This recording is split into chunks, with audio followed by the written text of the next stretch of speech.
This is Lando Fabula, Psalm 53. It's just 6 verses. Verse 1. For the chief musician, to the tune of Machalath, a contemplation by David. The fool has said in his heart, there is no God.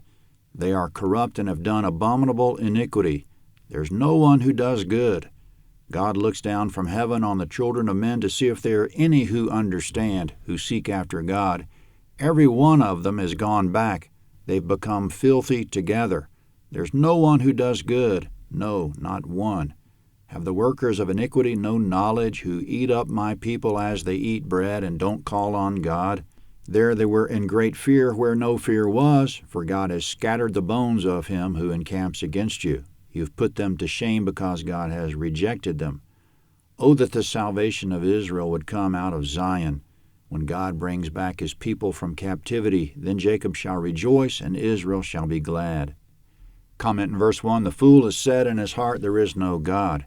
There are a few committed atheists out there who consistently deny the existence of God or of any God, but it applies to everyone that every time we sin, we're saying in our hearts there is no God. We're putting him away at convenient times when we want to sin. It's the same reason our diets don't work. There are times in the day when we say, this thing I'm putting in my mouth doesn't matter, when we know it does matter.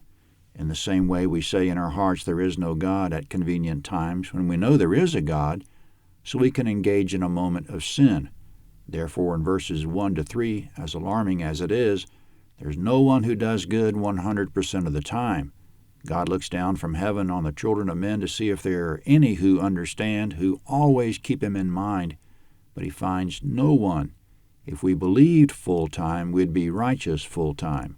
Each of us has gone backward. We've become filthy together. There's no one who does good, only, no, not one. That part of us that wants to deny God will always be there until we're raised incorruptible, 1 Corinthians 15:52. In verse 4, wickedness is the ultimate mindlessness. Quote, have the workers of iniquity have no knowledge, who eat up my people as they eat bread and don't call on God? End quote. What are we thinking when we do evil? We're mindless of the fact that there is a God.